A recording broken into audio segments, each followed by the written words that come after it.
Greetings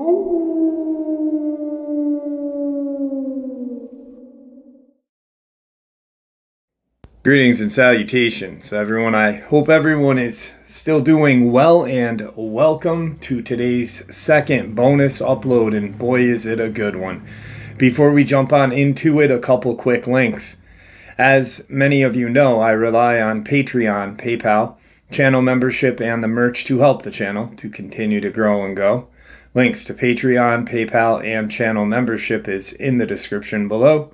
Merch displayed directly under the video. Also, Dogman, Frightening Encounters, Volume 1 through 3, the audiobook versions. They were written and researched by Tom Lyons, narrated and produced by me, Jeff Nadolny. These audiobooks are available on Audible, Amazon, and iTunes, links to which are also in the description as well. And finally, last but definitely not least, if you'd really like to help support this channel to continue to grow and go, simply subscribe. It does not cost a cent. Click that like button, takes half a second. If you don't want to miss out on any of the informative uploads that I put out daily, click that bell icon, and folks, please leave a comment and share the video. Why? Well, these things really do help the channel to continue to grow and go. They definitely do matter, and they are appreciated. And now, everyone, I have taken far too much of your time. Let's jump in to today's second bonus, shall we? All right, everybody. Tonight I have a subscriber who submitted his encounter to me yesterday. I narrated it yesterday.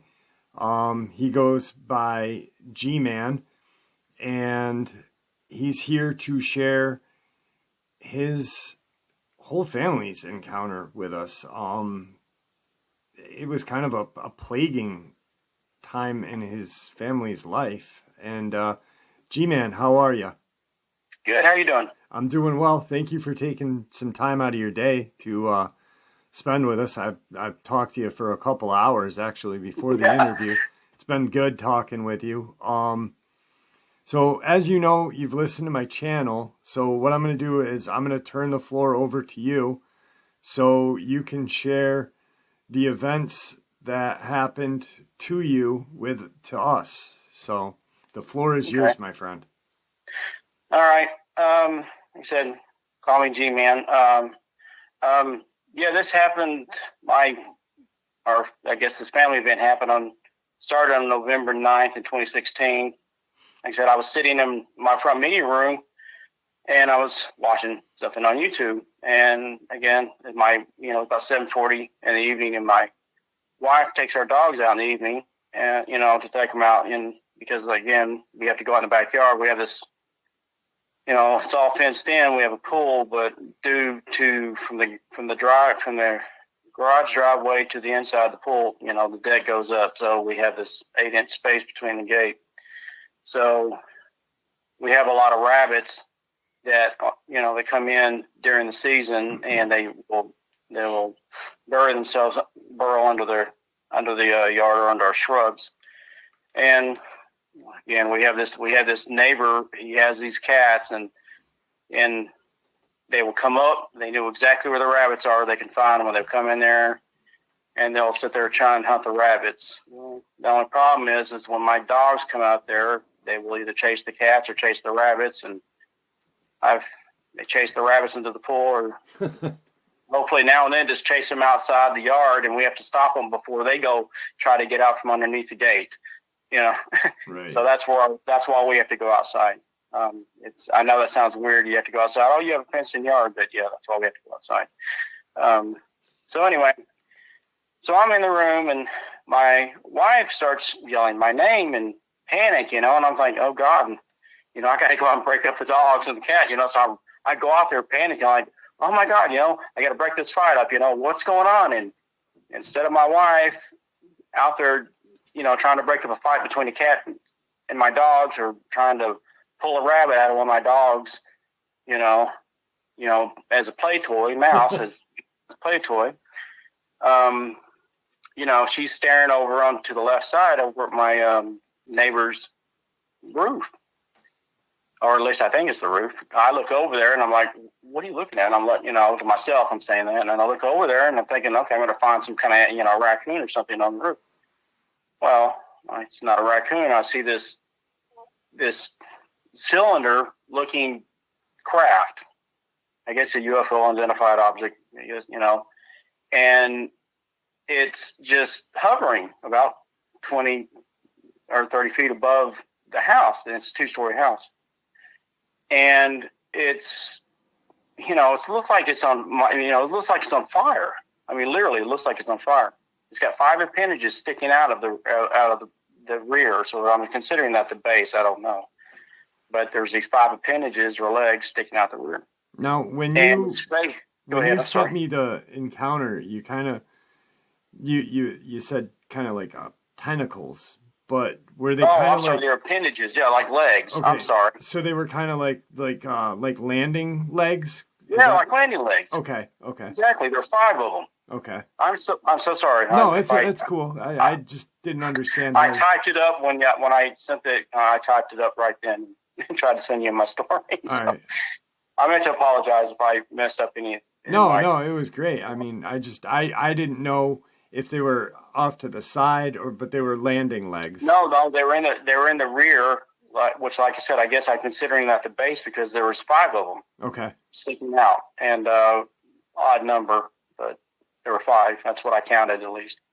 I mean, this thing was standing in, it was stationary, hovering. Anyway, it was well, I consider phasing because it was changing from a bright orange to a dark orange to a reddish to a bright orange. It was, it looked like it was on fire. It was almost kind of blurry looking. So I'm like, this is like really cool looking thing, I'm looking at this UFO this close to me. And so I yell at my daughter from the inside the house to bring me out my camera, my video camera. Because she used to ask me where it is. I'm telling her, and so she's bringing that, and I'm telling her to hurry up. So she brings me out to my camcorder, which is, like I said, a Sony DVD camcorder. It's not one of the newer models, but so anyway, she brings me this out, and I'm turning it on, making sure there's a good disc, a disc inside of it, and I'm turning it on. And again, if anyone's ever on one of these things, they're just like, it's like Windows booting up on your computer. It takes forever. Yep. So I'm sitting here like, tapping my feet waiting for this thing, my camcorder to boot up. And I guess this object hears us or sees us. I'm not sure. All I know is it reacted to us. So it raises, goes up vertically slowly about, I don't know, maybe 5-10 feet, and then starts going in an easterly direction for about, you have to understand, there's a 2-story house to my left, and our alley is right there, and there's a 90-degree curve to our alley right there at the one end of the alley, and it curves right, and there's a street. There's another 2-story house, and then there's a back street. So it goes in that direction and almost to the other street on the other side of the houses, and it stops, and then it changes direction and starts going into a southern direction, and it's going real slow. So I run in there real quick I'm still looking at my camera and it's still booting up. So I run in to get my phone, and at the time I only had a Windows 10 phone. It didn't have the best camera, but it's the only thing I had. So I'm running, I get it, and I'm trying. And of course, if you ever had a Windows phone, you're trying to find the pictures, and then, hit it with your finger and trying to get to the pictures. Anyway, it's about to the end of my alley, about maybe, I want to say maybe 30 yards, 35. And so I get a picture of it. And then by that time, my camera says ready. So I point my Sony video camera at it, and I take a small video, and then I said, hey, maybe I can see this better in night vision because there's no lights. Our neighborhood's fairly dark. I mean, obviously it's above you. There, street lights. There's not a lot of street light pollution. So I turn it to night vision, and I get about maybe 3 seconds of video. Anyway, at that point in time, it switches direction again and starts to go back into an easterly direction. So my wife feels, well, it's gone. It's going away. There's nothing we're going to see. So she said, "Oh, that was really cool." So she goes back inside, and so my daughter and I are looking at each other, and I make the quick decision and say, we're going after this thing because I want to get a better picture of it. I mean, it was so close. I mean, it would have been the best video ever in the world, at least to me, because it was literally right over my driveway, the other house. So anyway, we chased this object, and remember, I live in Allen, so if anyone lives in Texas, you'll know where I'm talking about. So I go in the eastern direction. I go up Jupiter and take a left. And I go through, what is it? Plano, because the cities all border each other. Garland, Saxe, actually 4 towns. And then I end up in Wiley, going on Highway 78, almost going toward Lavon Lake, which is pretty much country area, and there's no city. And at that point in time, like I said, I'm going there, the legal streets and having to stop at the lights and stop signs and, breaking the law when I can. So, my little excessive speed, but anyway, but yeah, I lose it. It's, it's still going in easterly direction. I finally lose it. So anyway, we get back home, and I just figure, well, that was really neat, and I'm going to have a really great story the next day to tell my, my family and friends. Absolutely. So, go ahead. No, I just said absolutely. Yeah, I just, like I said, I thought it was going to be a great, a great story. So anyway, so we get home, and a few days go by, and come Saturday, well, when the malls open up around, I don't know, 10 a.m., I take my daughter shopping. It was always kind of a weekend thing for us. So I take her out shopping to go to the mall, and we go out, and my wife is home. She stays home. Usually one of us stay home with the kids. I call them the kids, my furry kids. They're like family. So anyway, we get home around 1:30, and we go in, and my wife is laying in bed, and sick as a dog, to use a an antique phrase. And I'm asked, I said, what happened? I said, what's wrong? And, hey, and she proceeds to tell me that she was out with it, earlier. She was, about, I don't know, about 11, maybe 11:30. She went outside and took the dogs out. And now she's on the right side of our yard. And the other side of it, there's another 2-story house. And anyway, she's got the dogs out, and she, out of the corner of her peripheral vision, she's, kind of up. She thought she saw was a flock of geese flying over in a V pattern. So she looks up, thinking she's going to look at a flock of geese flying over. Well, instead, she sees this triangle-shaped, grayish-looking craft, on another UFO. Identified object, but anyway, and she says why she looks up, she says it starts to, to vanish in front of her. So this, I guess, just kind of bothered her a lot. So she literally picks up our dogs and goes back in the house. And she says about a half hour later, she starts to feel really sick. And by the time I get there, I mean, she literally looked like death warmed over. I mean, she was just, God, she really did. I mean, if you ever look at, I guess, The Walking Dead zombie without the falling off skin, that's how she looked like. So she's very nauseous and all, but very pale. So anyway, this kind of goes, like I said, and again, I describe my wife as a very strong woman.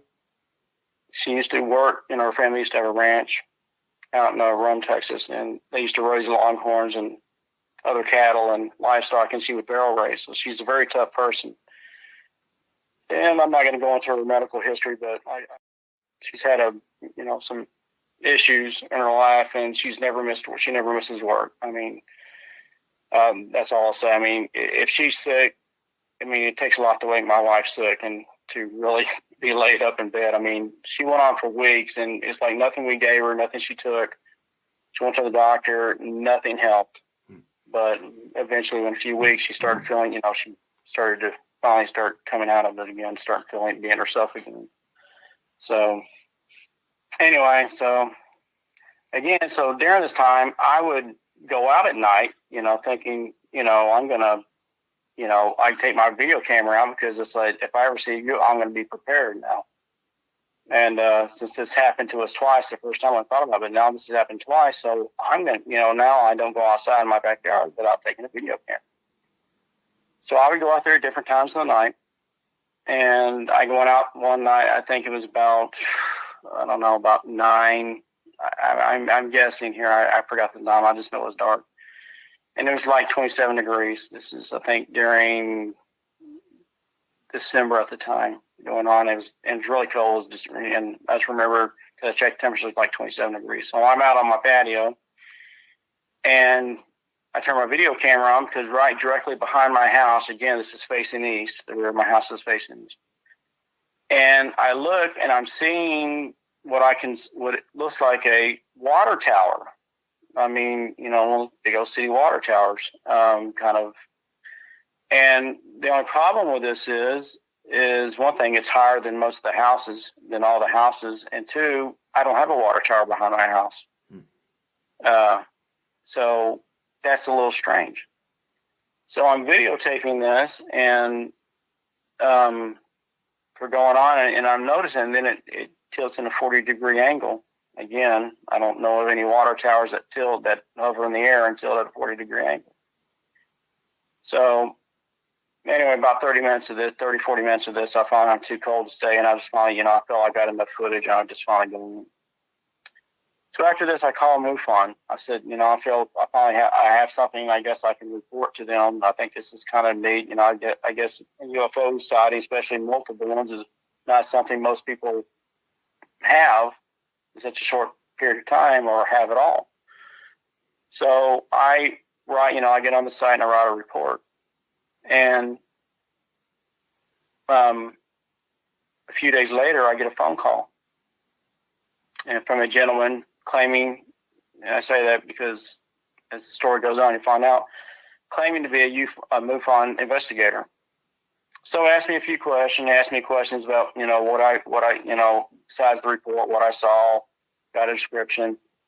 And, I felt he was just, like I said, he was validating, what I was saying was true or not. So he decided, and I told him, I said, I have pictures and I have video. I said, he said, so we set up a time during the week, and he comes over and he interviews my daughter, my wife, and myself.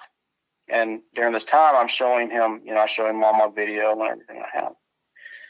So he finds the video, and of course, during this time, he says, you're not the only person that has called in and made a report to us and has seen UFOs in this area.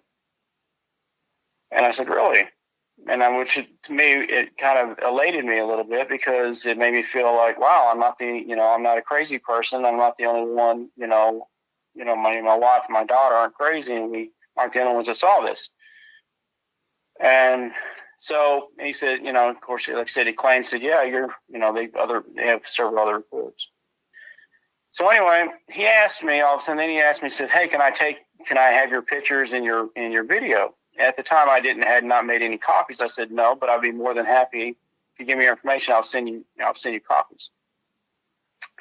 And he seemed a little drawn back by that, little kind of like, no, that's not going to be good enough.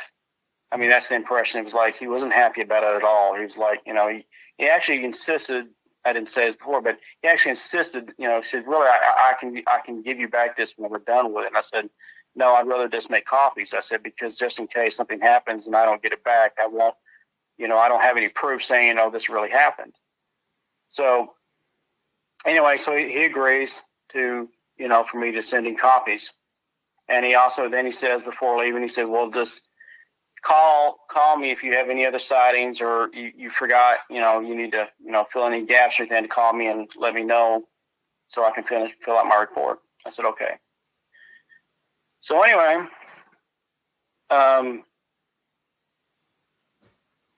one day, I guess, a few weeks later go by, and all of a sudden, I go out about 5:25 in the evening to get the mail after work, and walk in my mailbox, and I hear a helicopter flying over fairly lower than most, because we have now and then a Carolina helicopter fly over.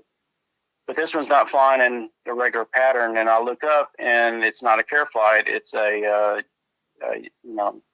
Blackhawk helicopter. So, and I was like, that's really odd, and it's flying directly toward me. It's coming from a westerly north, south, diagonal directly toward my house, from the north to south direction, kind of parallel to my house. Anyway, it's about 75 feet up in there and stops and hovers right in front of me. And again, I live in a very big, in a fairly big neighborhood. It's not a small neighborhood by any means, and I live in Allen, it's a big city. It's not like I'm in the country here. Right. So this helicopter's hovering above me, and I'm staring at it and looking at the pilot, and as you can see him at 75 feet, it's not too hard to see him. And he stared at me, and this goes on for about, he zapped me, like I said, I could swear he waved at me, and then flies off. I'm like, wow, that was really different. So I go inside, I tell my wife, and she, I said, and she said, yeah, I heard that helicopter out there. She goes, that was, and I said, yeah. I said, he stopped, and it was I told her, I described exactly what helicopter it was. And she said, that's really odd. And I said, yeah, it really was odd. I said, that's really kind of creepy, actually. Why is he stopping in front of my, in front of me and hovering in front of me? So anyway, again, I call what I thought was a MUFON investigator. I leave him a message. Of course, again, I get no phone call. Then during, all of a sudden, around 2:30 at 3 a.m., I start getting flyovers every night by a military helicopter. I mean, you can tell civilians and the military. Sounds exactly just, it's the same thing as the Blackhawk, flying over low, literally low, over my house every night. And I'm like, we can't sleep. And it's like they almost know we're about to fall asleep. They fly over, literally. And I'm like, this goes on for like 6 months. And, we're losing sleep over this. We're getting frustrated over this. We have no one to, call. It's not like we can call our police and say, hey, can you please, I want to file a complaint on this military helicopter. Can you please ask them, to stop flying over my house at 2:33 a.m. in the morning? Right. So anyway, during this time, I'm starting to stay up later and later because I know as soon as I fall asleep, here comes this helicopter is going to fly over my house again. So I want to catch these freaking bozos in the freaking act. I'm frustrated. It's like, again, I don't know what I can do, but I just want to catch them, I want to, I guess, maybe take a picture and prove that I'm not, that we're not crazy. And so out of habit, and, most people I'm sure do this, I go to the kitchen, I go to the refrigerator to get me something to drink. Well, before I do that, I have two windows in my kitchen, one facing north and one facing west. The one facing west is my front yard. Well, directly in front of my window is my mailbox. And it's covered, it's got bricks around it, cement. And so anyway, I look out the window because I always look out, kind of like a neighborhood watch thing. We kind of keep, our neighbors keep an eye on each other's houses and keep people from vandalizing, or at least we can catch them, because it's happened a few times in the past in our neighborhood. So out of habit, I always do that. Well, I'm looking out and I'm looking, both sides of, I'm looking left and right. And to my left, I see what I thought was a coyote at the time, but it wasn't like a regular coyote. I mean, at the time I didn't know what a Dogman was. And I just thought it was this biggest coyote I ever saw.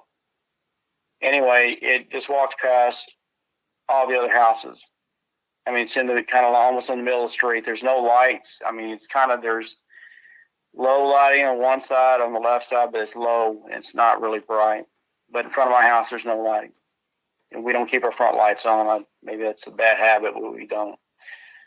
And neither does my neighbors. So anyway, walks right in front of my mailbox. I mean, literally, it's right in front of my mailbox. And its back literally walks up to it, and its back is level, if not maybe, I'm not going to swear on this, but a little taller than my mailbox. Top of my mailbox. My mailbox is like 4.5 feet, 50, feet tall, around 53 inches. I went out and measured it because I really wanted to know. And so anyway, it's this tall coyote, and it's gray. The reason I think it's a coyote because it's gray. And I didn't know at this point if it's a coyote. Is it a wolf? Because I don't know of any wolves in Texas, but I've never seen one. But it's the biggest coyote or wolf I've ever seen. And then I'm thinking maybe it's interbred, with a wolf, and maybe that's why it's so big. But it's gray. It's got really coarse fur. I mean, it's obvious even at the lighting. I mean, there's a little bit of lighting because on the right side of the street there's the street lights, but so you can kind of see the ambience of the light. So you can it's not completely dark. It's just not really lit. Right. But so I'm looking at this big, huge, whatever it is, and it's stopped. It turns to the window and it looks up and it stares at me. And I said in my previous story, my notes, I said, I don't know if it was looking at me at first. It was just looking at my house, or it was looking for an animal. But I feel it saw me because it stopped. I mean, and it stared at me for like 15 to 20 seconds. I mean, literally we had a stare down. I'm looking at this thing and it's looking at me. And so I know it saw me. I mean, I got the blinds open, so it was pretty obvious it could see me. And it had these goldish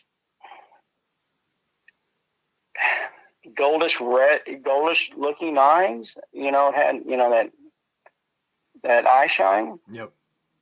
And except now when it turned its head a little bit, you could tell. I mean, it looked, but it's kind of turned its head like it's, like when you're looking, you kind of look around just to make sure everything around you is clear.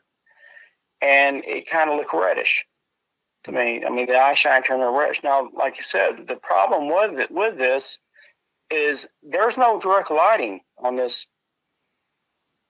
I'm just going to call it Dogman because that's what I think it is, or is, but it was just too big to be a coyote and too big to be a wolf.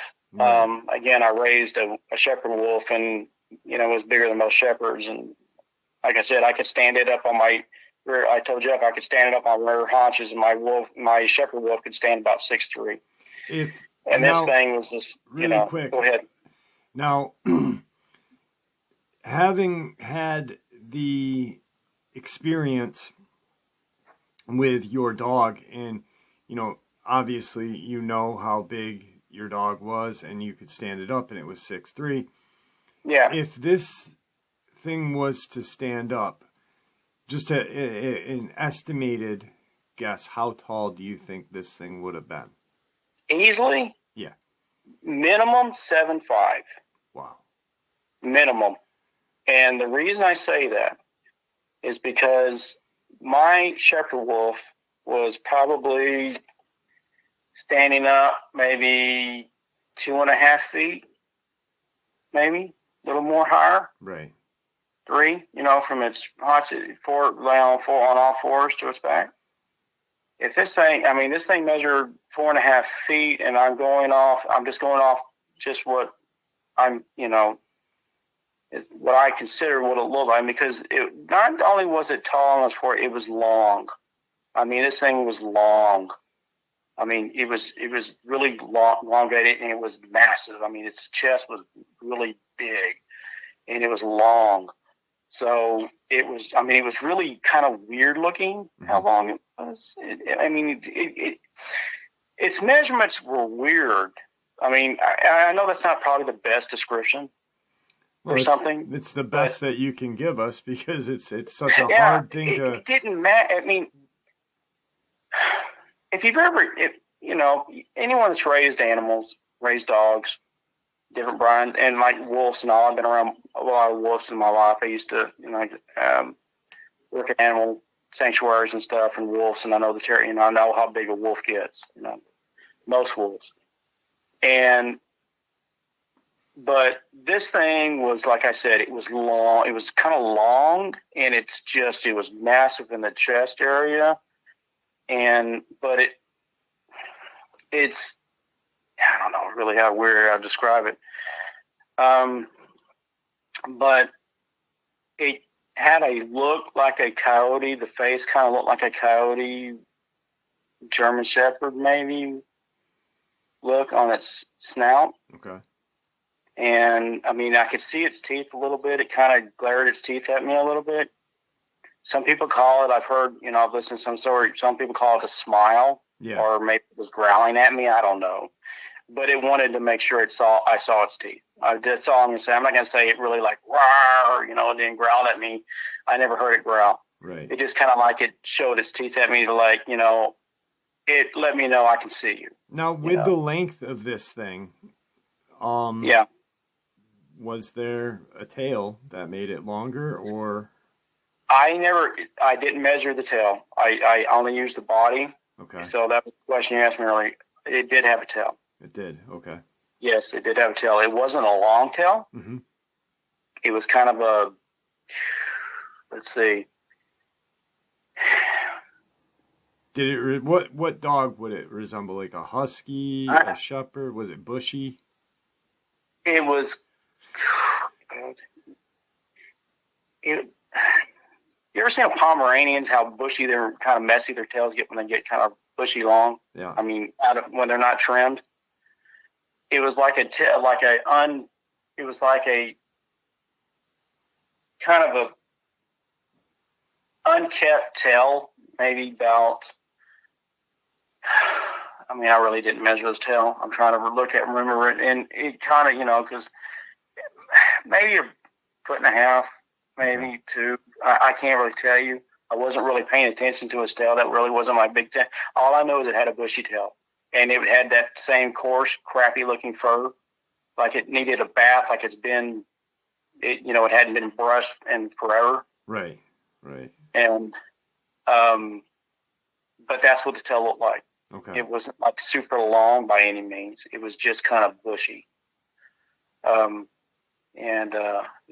Like I said, it reminds me, I have 2 palms, and it just looks like a palm tail that hasn't been combed. It hasn't been combed in a few days. It's just kind of really unkept looking. It's bushy, but it's not super long, but it's not super short. It's not a stub by any means. It's long enough to know that there's, like a foot, maybe, it's just for its size, body, foot, maybe a little longer tail. Wasn't the biggest tail. It was just bushy and unkept. Okay. And like I said, it looked like it needed a bath. That's the only way I can describe it. I don't know how else to describe it. But like I said, I was looking more of its, the girth around it. It was like this freaking. I want to say it's like that. That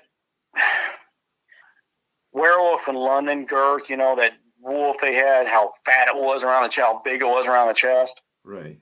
That's the only way I can describe it. I'm not going to describe it as something else because I didn't know. I'm saying because all I saw was the 4 fours, and it was just this big, wide chest. and that's all I can say. That's the only way I can describe it. You know, it was this big freaking wide chest, these kind of big arms. I can't tell you if they were muscular or not, because, like I said, it's looking at me at the time. And in my mailbox, my mailbox is kind of in the way. But as it moves, I mean, I can see that its arms. Its legs were kind of shorter. You know, the way it was walking on the floor. I mean, it was like, it didn't look right. I mean, it really just didn't look, it looked like,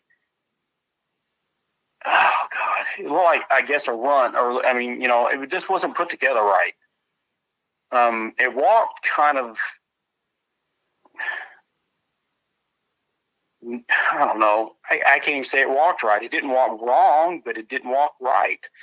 It just kind of like it had a glitch in it or something. I mean, that's kind of, it's weird. It just walked kind of unnatural, like, kind of like an alpha, you know, like, hey, I'm the big guy on the block, you know, I'm puffing my chest out and I'm the big guy, you know, kind of a little bit of a kind of teeny bit of a swagger, but, you know, but it wasn't a swagger. It was more like it was trying to walk smoothly, and it was, you know, doing the best it can to walk very smooth, but having a little bit of a trouble. Anyway, so after it stared at me, and, you know, and I obviously wanted to, you know,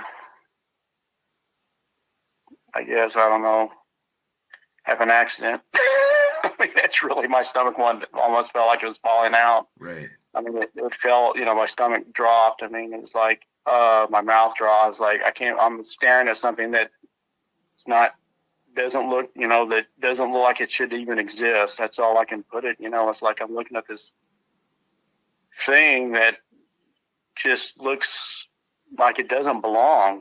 Right. And I don't know our standards of normality, but, you know, to me, I've never seen an animal like it. That's all I can say.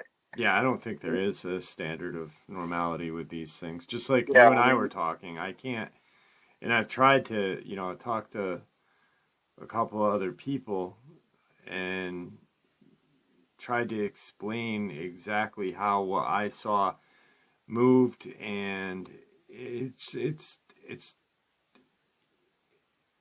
a very hard thing to explain because there isn't a word that we have to explain.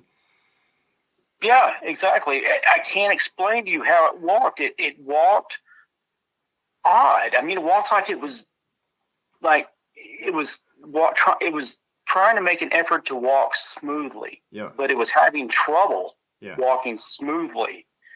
And I guess this is, like I said, after it stopped looking at me, and after it gave me that look, and it just, and I'm sitting there trying to, of course, you analyze this stuff after you've gone through it, and you can think, but, it just turned to me like, you're not worth my time anymore. I'm just going to walk off. And it walked to the end of the street, turned right, and that was, and walked down the street, and that was the last I saw of it. But what got me about the whole thing, besides how creepy, scary it looked, I mean, I'm going to say that, and I've been around animals my life, and I'm not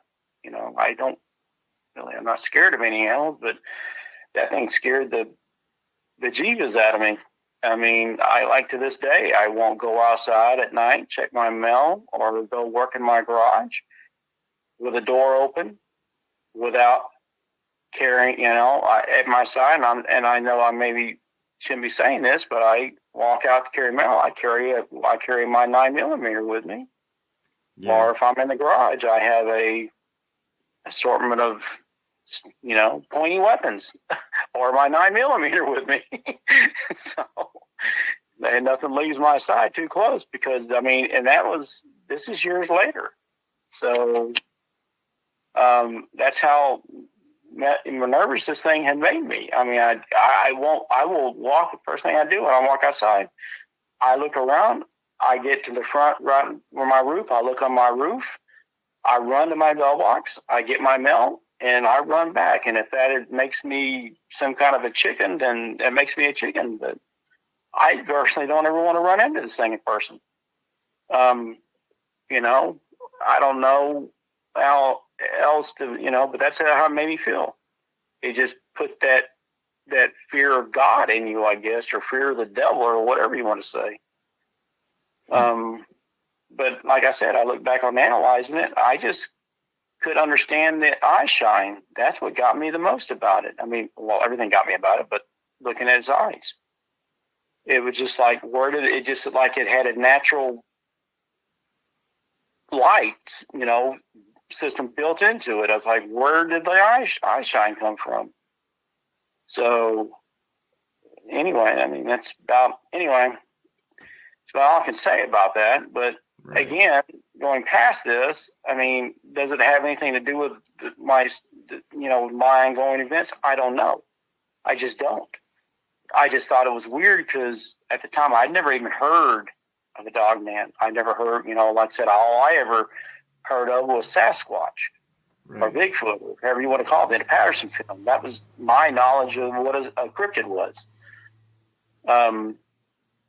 So anyway, a few more, it said the flyovers continue. And right around, I guess, 6 months, I'm guesstimating here, maybe a little short, a little longer. One night, about in the evening, well, it's still daylight. I'm going to make sure that's clear. It was still daylight. Okay. My daughter and I are going to go do our normal walk around the neighborhood. And so we're out in the front yard. I'm, of course, checking the mail. I've had it. But we look up. I mean, it's just around evening, and we look up, and I'm hearing military aircraft. Like I said, I've been around them all my life. I know the sound of a military aircraft compared to a civilian one. I look up to the north of me above the houses, and there are 13 military transports flying over west, which, really close together, really good close formation. So the first one, I think, turns north. The second one goes straight. The other one goes south, and I guess the pattern repeats itself until the end one. So, excuse me if I got the direction wrong. I'll just remember each one went a different direction until the last one. So after that, I got no more flyovers. Nothing, again, thinking, wow, that was nice. All this is over, right?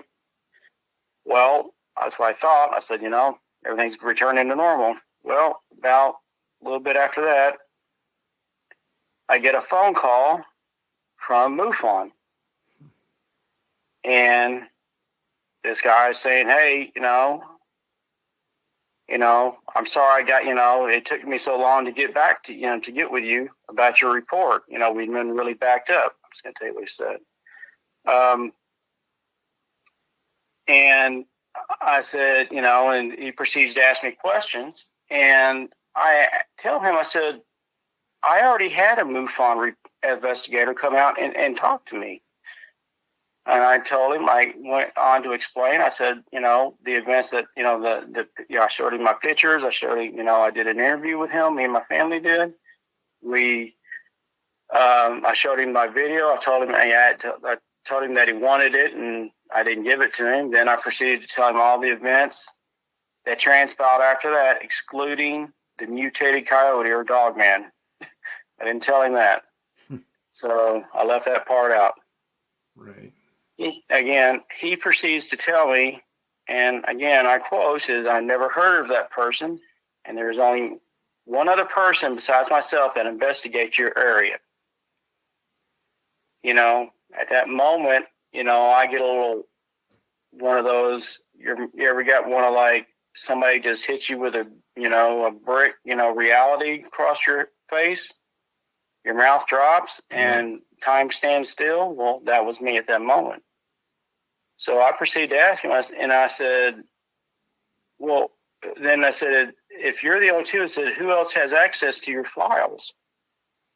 And he tells me no one else should have access to our files.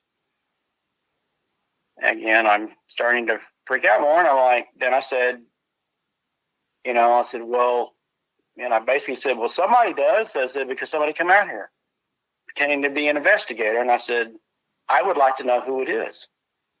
And if you could find that out for me. And he said, and he was very, cordial with me and, and giving. I mean, it's like you could tell, he's like, I mean, I could see he was kind of freaking out a little bit too. His voice was a little stressed too at that point in time. He says, I will find out and I will call you back. So,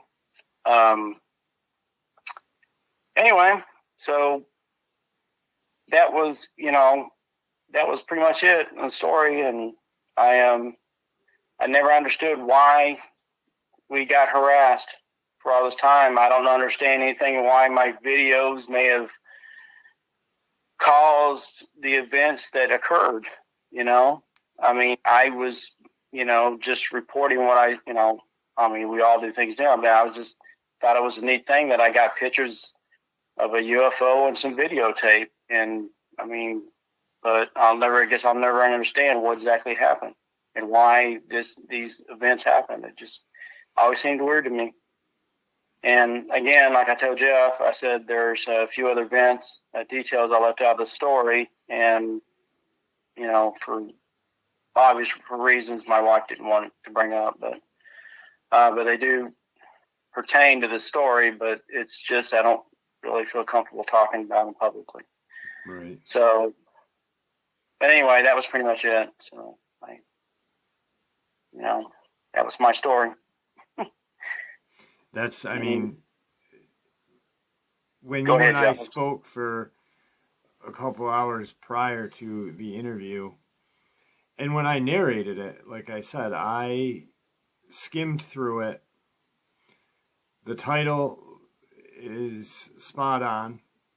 Yeah. And then I narrated it, and as I was narrating it, I was like, this is all pointing to one direction for me. I think everything was just, it all happened for a reason. I think that guy came there, and this is just my view, to scare you. And obviously that didn't work. So yeah, but he never threatened me while I was there. He just wanted. The only thing I felt odd about is after he asked me if he could have my stuff, and when I said no, I want to keep my originals, but I'd be more than happy to give you copies. That was the only time that I felt any tension from this gentleman. I mean, it's like he wasn't happy that I wasn't going to hand over my stuff right then and there. Now, was he dressed? How was he dressed? He was dressed in slacks and a dress shirt, short sleeve. Okay. In which, at the time, I mean, just a regular kind of casual dress. Yeah, khaki. Well, I'm not going to go on that. I'm just saying he just, you could tell he had, kind of casual dress, just slacks and a kind of a dress shirt, short sleeve dress shirt. So, and, wearing a watch. So yeah, that's about it. I mean, he looked pretty like you would never notice, pick him out of a crowd. You wouldn't be able to pick him out of a crowd. Just be a normal. I mean, he was a little over, little overweight. Most people get kind of like the, what do you call it? The pot belly. Right. Yeah, a little bit of pot belly on him. But other than that, he wasn't, anybody that stood out. Yeah, so this is. But I thought one thing he did say to me when we were out discussing the first UFO I saw over the house. He started talking to me about how to he said, well, if you really want to measure, he was telling me stuff that, distance, height. And I mean, it was kind of discussing, it was talking to me in a military slang. Okay. That was the only thing I felt odd is when he started talking, and I looked at him like, really? I'm an engineer and all, but I mean, he's talking to me in military slang a little bit. And then it's like, I'm not trying to make anything out of this. And so please don't think I am. I'm not trying to embellish this or anything. Right. It's just, I thought that was a little odd to me. And it's like he corrected it real quick. And he was talking to me, and then he corrected it real quick, like, "Oh, I'm sorry. You're here." Kind of like, and went back to his normal, civilian self. Right. But like I said, that's the only time I thought it was a little odd. And I didn't bring that point because I really didn't think, now that I'm thinking about it, it's like, I thought about it, but it just, to me, sometimes, and maybe I'm wrong here, sometimes the minor points are actually the main points, the details, but it was, to me, it's like, it just seemed like it was just odd. Right. Because, people talk to you sometimes, and if they were in the military, they're going to do what comes natural to them. And sometimes they'll forget who they're speaking to, or, at the moment, and they'll just start speaking. So it's why I'm not contributing too much into it. But now that I look back on it, considering everything happened, it starts, and again, I'm not saying everything happened, but it starts to fall into place now, because it starts to make more sense to me. Yeah. I mean, after the Blackhawk helicopter came and hovered over me, and for 2 minutes in my neighborhood, literally in front of right here in my neighborhood, and I know it wasn't the only neighbor looking at this thing. And, this guy is looking at me, he's hovering in front of me. I, at that point, knew there was something not right here. And the fact that he was never returning my calls. And I'm like, something's going, and then, of course, after the flyovers every night, that kind of cemented the deal that this guy is not who he thinks he is or says he was, Right. Yeah, like what I was trying to say was not, he wasn't there to scare you. I think he was there more or less to try to get the pictures. I mean, this is my view. I'm not, and like when you said, you're not trying to embellish anything. I mean, I don't feel like you are. And I mean, it doesn't take a rocket scientist to just sit here and listen to what you're saying and not connect the dots. Because this guy came, composed, asked you for the originals, was a little perturbed when he didn't get the originals. Then you got Blackhawks coming, and then he's not answering your call. And then all of a sudden, there's this quote unquote Dogman in front of your house, just your house. I mean, and staring directly at you. Not, I mean, like you said, you don't know if he was staring directly at you, but I mean, you could see him. I mean, and he ignored every other house. Right. And he literally stopped in front of mine, ignored every other house, and after he turned, he ignored every house. I mean, there's only one other house, but if any house would have been a good house for a Dogman to walk up to, since then, like I said, I've done a lot of research on things, cryptids, and you always hear them going up to windows and looking in windows. Mm-hmm. And I doubt he was. That would have been the perfect house. Could have had these big windows with no curtains. It would have been the perfect house to look into. Right. He ignored it. He walked by it. It was like, like I said, again, I just thought it was this mutated coyote or shepherd. I didn't know what it was. It was huge. It was messed up looking, and it had these freaking evil looking eyes. The stuff you see on and Hollywood movies. Right. That would, and like I said, why didn't it go to the other houses? Yeah, and I highly doubt that he was out in front of your house looking for the rabbits that hang out in your yard. No, it wasn't, because my neighborhood at the time, it had plenty of rabbits out, and it could have had plenty of rabbits. I mean, literally, we had plenty of rabbits in our neighborhood. I mean, our neighborhood is full of rabbits. There's if you were an animal or coyote, you're never going to run dry with rabbits in our neighborhood, because it's just full of them. So, it's just, like I said, I watched it walk through around all the other houses. And like I said, these houses, I mean, he could have stopped at any of these houses. He could have stopped at the one after. Like I said, it had no curtains there. He just walked right past everything like nothing was interested in. The only house that was interested in was mine. Yeah. And, and I don't know. Like I said, I don't know.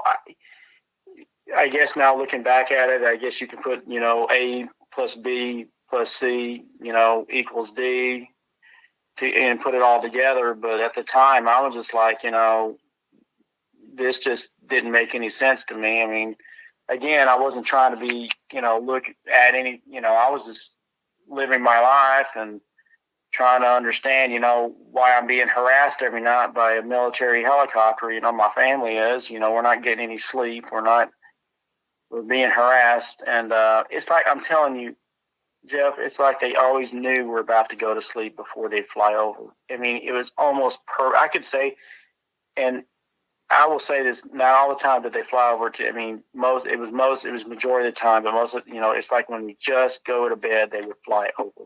Yeah. And like you said, there's no military bases in the There's none. Vicinity. Like I said, the only military base I knew of at the time was in Grand Prairie, Texas, and it shut down. It was a naval base, and it shut down years ago.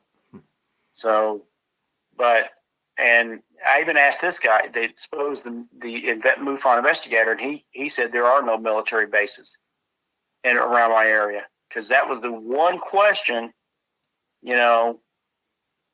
somehow we got into talking about all this, and he said there are no military bases around here.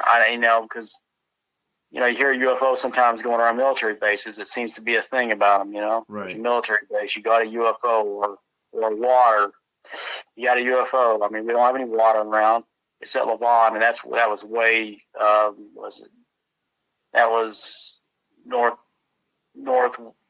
east of me, so that I could understood why these things were one thing over my neighborhood, literally. I mean, over my neighborhood, over these houses. I never understood that.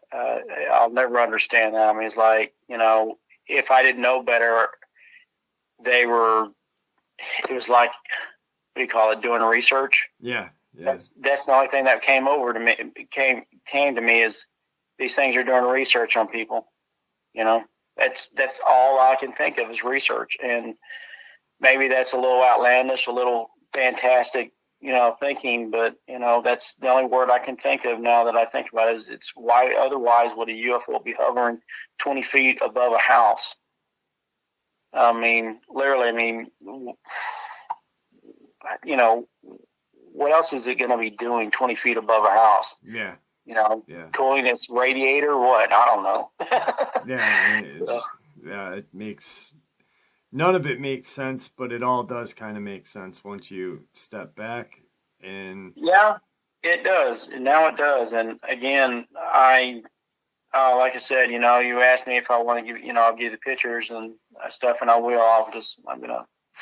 I'm happy to share all that. I have no problem with it. I really do. I mean, it's just, when I reached out to you in the comment section, I never ever expected this bizarre of an experience. I mean,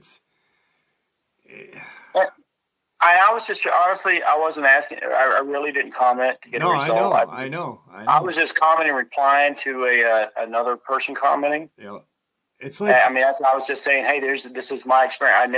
I wasn't looking because we never bothered to talk to anybody about it. I mentioned it at the time to my brother, and my brother at the time thought it was kind of neat. And but the rest of my family, of course, when you tell other people this, they look at you, or your friends look at you like, sure, that happened, sure. Yeah. Like you got 6 heads. Nobody believes you. What did the MUFON guy make of the whole guy, the other guy coming up? What was his kind of? Did he? He was kind of, like I said, he was kind of freaked out. I mean, you could tell there's some tension, and he had some tension in his voice. I mean, he was like, when I said, he said, I have never heard. I mean, he was emphasized. He goes, I'm going to tell you how he said, I have never heard of this person. And he said, I and one other person, and, investigate your area. He goes, I've never heard of this person before in my life. He said, but I will check into this and let you know. Yeah. So, which he never found out. So, right. I mean, he never found out who that person was. So again, that left me with, the question, the one word question is like, why? What did I do to, to get this type, this type of attention? I mean, what did my family do? All I did is freaking take, we walked out, my wife walked out to walk, take the dogs out. We witnessed something, and then again, she takes the dogs out, she sees it while I'm gone. Then I see the third one, it's like, okay, maybe I wasn't supposed to see something, but if you don't want someone to see something, then why have it in an area so they can't see in a city, where people can witness this stuff, Yeah. I mean, what's your point? I mean, what did I videotape? I haven't looked at my videos in a long time. I don't know that maybe I missed something because, maybe I did. Maybe there's something there I missed that they want to see if I caught. I don't know. Again, this is speculation on my part. I can't say, either or. I don't know. I'm just speculating. Again, I guess before I sit, I give you the stuff, I'm going to look over it one more time and see maybe there's something I missed. Maybe there was something they were trying to hide that they were afraid I might have. Because like I said, the first guy who I thought was an investigator, he looked at it. That's why he wanted this. He said, can I take this stuff? And, like I said, he wasn't happy when I said no. So he saw something. First he tried to sit there, especially the one with the water tower. He said, oh, that's just a water tower. I said, just keep watching. And then the water tower tilts at 40 degrees, and then an airplane flies, even with it. Oh, he goes, that's not a water tower. I was like, no. And then I think you'll see something flying around from the back of it, coming around from the back of it. So you'll notice that in the video. So that's when he admitted that's not a water tower. And plus, I told him, I said, you can drive back there. So there's I have no water tower back that way. There's no water tower facing behind my house. So. Yeah, I mean, and like you said, okay. If you want to say something's weird, that was weird. Yeah, yeah. And not only like when me and you were talking, not only was it at an angle, but there was also an airplane flying. Yeah, and believe it or not, he was trying to convince me. He thought I tilted my camera. And like, even if I tilted my camera, it's not going to tilt. The image is still going to be there. Right. Absolutely. So, but when the airplane flew, even with it, that's when he said, that's not a water tower. He agreed with me. I mean, I guess he had no other recourse. So maybe that's why he wanted it. I mean, I guess that was something to catch, but, I didn't think anything. I mean, yeah, did I think something of it? Yes, I did. But did I think it was that big of a deal? No. But again, I'm not, like I said, I told you before, it's not the first UFO I've seen. Certainly not the most dramatic one I've seen. To me, it was not that big of a deal. To me, it wasn't. I mean, I'm not dumb to the technology, being an engineer. I can tell you from being an engineer, mechanical engineer, that the most of the stuff that you see that's coming out now has been out for at least 20 to 50 years. You're just seeing the basic byproduct of what is coming out. You're not seeing the good the real product. That's all I'm going to say about as far as being an engineer. I'm not bragging or trying to say anything to you. I'm just telling you as far as an engineer and the other engineers I know, what you see now coming out and for public consumption is really the basic stuff. So, and, it's just that technology is so advanced that people don't even realize what they think when they say, oh, no, that's really cool. And I'm like, that's really nothing. But, I guess to some people that's, a pretty cool thing. So, anyway, that's, that was my experience. And it was one I don't really hope my family ever has to repeat. And of all that, believe it or not, the Dogman was, even though I was in the house, is the one I really don't want to repeat. I really don't. I mean, Yeah, I kind of have an interest in them now. Do I want to see one? Not in person, but I mean, not outside. I mean, I don't mind, if I was in an enclosure and I could see one, but it's still disturbing to see one because, to this day, like I said, I won't walk outside my house without carrying a firearm or, something else with me, to protect me, not that I could, after knowing now, if I knew then what I know now, not that it would protect me, at least from what I hear, they, my 9mm would be like a BB gun to it. So, but, I don't know. Yeah, that was the most memorable part of the whole experience and the most disturbing part of the whole experience to me. I mean, if anyone's ever seen one of those things look into your eye, there's nothing more disturbing. Yeah. It's the whole thing's disturbing. It's I used to have to sit there. If anyone that has ever raised wolves or been around even shepherd wolves, you have to play the intimidation display. Mm-hmm. You got to hold them down. Prove who's alpha.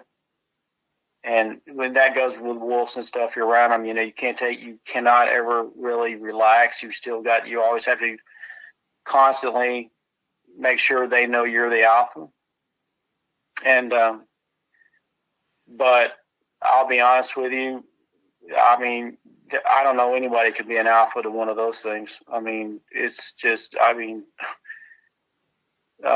it was disturbing. It was just, like I said, maybe I'm making a bigger deal out of it than I should, but, when it's one of those things, I was behind a window and I'm like, if that thing wanted to come through that window, my window wouldn't have stopped it. I would have been dead meat and that would have been the last anybody saw me. So, it's really weird. Like I said, maybe it was right. Maybe you're right. Maybe it was used as an intimidation tool. Yeah. That's the only thing that I can come up with. And that was just from reading it, not even being there and experiencing it. And as you know, and you heard the narration, I was dumbfounded at the end. Like I couldn't quite wrap my head around how obvious they were by what they were doing. Yeah. It's like, the government does things like that purposely to just honestly, it worked. Wow. It literally shut me up. I have not shared any of my stuff. I have not cared to share it. I will now and then now and then said, "Oh, I saw one of these," but I never shared the UFO stuff to anybody. I mentioned it to my family, once or twice, and they blew me off because like most people, if they don't see it for themselves, to them it's not a big deal. So, right. They didn't, they never understood what my wife and I went through. And again, details not publicized, I talked to you about. Yeah. I really want to say it, but for my wife's, sake, I'm not going to say it, Yeah, absolutely. It's the key thing on this channel is trust and, anonymity. So whatever you want to keep most people, to yourself, it's you.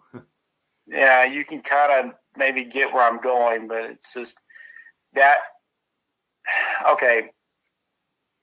Yeah, those details too. Like I said, it would probably draw the story and really cement it. But in my eyes, because to me it's kind of an open letter, what really, about an ending to a story, what really happened. Well, I don't know, but I know you're right now. I agree with you 100%. I think it was an intimidation. It was all about intimidation. It kept me, shut me up, and it worked. At least for this many years, it worked. I just, I'm like, I'm at this point where, why do I even care? It's like, to me, it's like there's way more, to me, interesting stories people's, events that happened in their life than what happened to me. I'm not saying, I'm not, blowing my story, because by all means it was very serious. And, the event, like I said, something I thought was just innocent turned into something, to a 6 or 7 month long, actually longer than that, again, harassment and of my family and our well-being. And like I said, I can't ever, to this day, I can't walk outside without looking over my shoulder up on my roof and, worrying. I mean, honest to God, I do not walk outside without this sinking feeling in my stomach. And, I feel sorry for anybody that's seen one of these things and, right in front of them in person. I mean, without something separating them. Even then, because if that's what it did to me, and I'm behind the kitchen window, and it's outside near my mailbox and it's staring at me, God, I can only imagine the feelings somebody else experienced in person, right then, facing one of these things. I mean, some people don't understand that you will, if you ever experience it, then you'll understand. Yeah. Yeah. And, like I said, that's all I can say about it. I hope it's over. Like I said, I'll share all the stuff. It's up to you if you want to share my pictures and video. It's kind of a boring video until the ending. And, when I'm doing that water tower, because you watch this whole video and nothing really happens really until the end. Then you kind of start seeing things happening. To me, it's kind of a boring video. And that's how I treat it. It's like, well, that was interesting. It's tilting at a 40-degree angle. Here comes this plane flying even. That was really kind of, that was interesting to me, but it wasn't like, oh, wow, but I don't know why it wasn't to me, I guess, but it should be. I guess that would be it. But to me, it was just not, I guess I just put it filed in the back of my mind, like, maybe I don't want it to disturb me like it should be disturbing me, especially having these things inside around my neighborhood this close, this kind of close proximity, because really it opens the question is what's really going on, and I would like the answer. What's really going on? What do they really want? What are they, why are they doing? And I'm sure I'm not the only neighborhood, these craft are flying over. So that would make no sense. But anyway, I hope, I kind of enjoyed the experience I had. Well, I appreciate you coming on and sharing it. Yeah, it's truly, and the interesting thing about all of this and other encounters as well is that now, once you got a visual of these things, you're now kind of obsessed with, like finding out what the heck I saw. No, I'm not. Actually, quite the opposite. I really, honestly, I know you would think you would.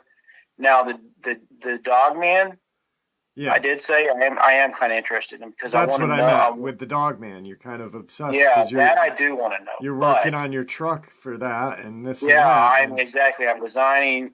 I guess we can talk about this. I'm designing my Jeep to actually go out and research Dogman.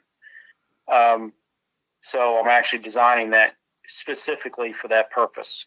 So I guess we can share that, but I am curious I do want to know about those. I really do want to know more about these things because obviously, even just from listening to you, and I've listened to, other podcasts and I've heard, there's been a lot of activity in Texas, on the border, Oklahoma, obviously Mississippi and all that surrounding me, but they're becoming more and more frequent in Texas and central Texas, not just down South Texas or East Texas, but central. In my area in Denton, actually, I didn't tell you this earlier, but my wife, one of her coworkers, this is going near Denton, between Denton, up toward McKinney and going toward Denton in between. There's a lot of farmland. And he says one day he saw a big black, what he thought was a wolf, said it was a wolf or coyote. And he said, he saw it jump from the street, one side of the street over a farm fence across the other street. I mean, it was, that's a good 15, 20 feet. Yeah, that's massive. And yeah, he saw that around probably 7:30 p.m.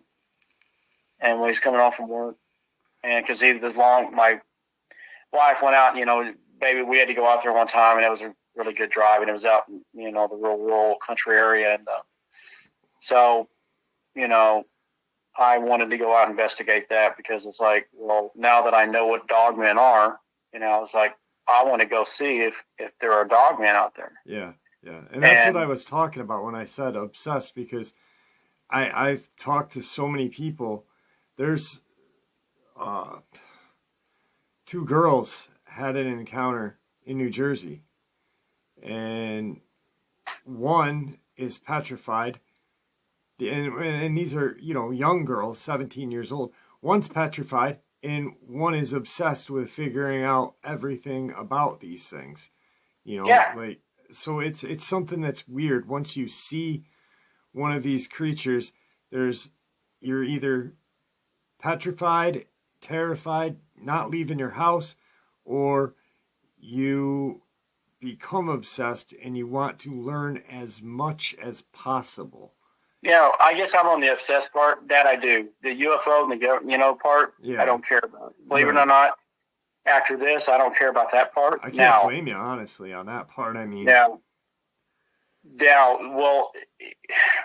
as we always know, as the story goes, now, like I said, I'm caught up.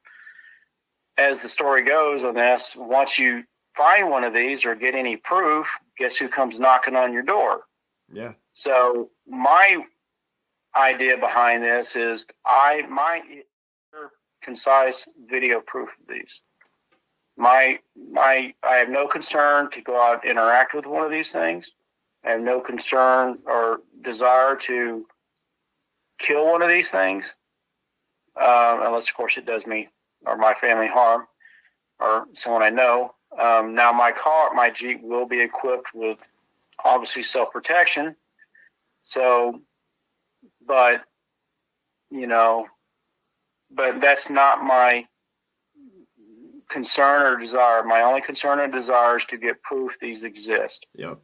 Research and to share it with the public, and get it out there the best I can, because the one thing I see is lack of, and it's not that people haven't gotten video or pictures of these things, but as you know, Google, YouTube, and other sites censor this stuff. Mm-hmm. And of course they come directly. Who did they come after? They trace the IP. So we've already got contingencies of how to get around all that. But my point is, I am obsessed to get to know these things, and that's my sole purpose is to go out and research these things. And my vehicle is being built specifically just to do that. So, if anybody wants to help, throw in some, that'd be great. Yeah, send me an email and I'll get in touch with you and we can figure it out. Okay. Kind of running out of time here. Don't hang up when we end the interview. Is there anything that you'd like to say to everybody before we end the interview? Be careful who you let in the house. But especially if you ever catch a video or something and you call a place like MUFON and you invite somebody in your house, make sure verify who you invite into your house is who they say they are. Absolutely. Okay. Don't do what I did and just, blindly accept them in there thinking they are who they are.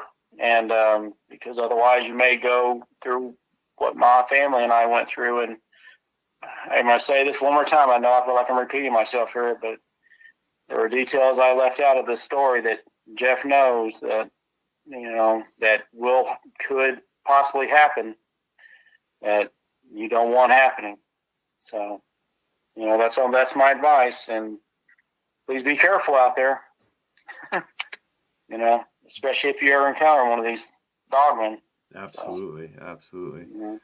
Because like I said, I saw one from the window and it was, that was a eye-opening experience for me. But again, what I'm doing maybe not smart, but it's the direction I feel it's driving me into. Is like, I want to know more about these things because knowledge is power, and you can't, if you don't know anything about something, you can't combat what's coming. Again, these things are becoming more and more prevalent in my state, and in most states they are. And so I think the more we learn, because we're not going to get any answers from the government. Absolutely. Their lips are sealed. So yeah. Well, we are up on time. Like I said, don't hang up. But it was great having you on. And anybody that wishes to join Gman here on the research and quest to find the truth, email me and I'll get you in touch with him. And I really appreciate that. And like I said, if you be more than happy to ever come on again, if I get any more new stories. Absolutely. All right, my friend. Thank you so much. You're welcome. Have a great night. You too. All right, folks, what an absolutely amazing interview with a horrific set of events. I hope you enjoyed it as much as I enjoyed sharing it with you. I'd like to thank you all for supporting the channel. It is your support, after all, that helps this channel to continue to grow and go, and what gives us all a place and a chance to share our experiences and theories judgment-free. Everyone is simply treated with the respect that we deserve. Please stay safe, happy, healthy, and ever vigilant, keeping an eye on our children, pets, family, and friends. These creatures are real. These events have happened. Share this information with those you love and care about, and it may just help save their lives someday. Until next time, never stop asking questions, never stop searching for the truth, and God bless you all.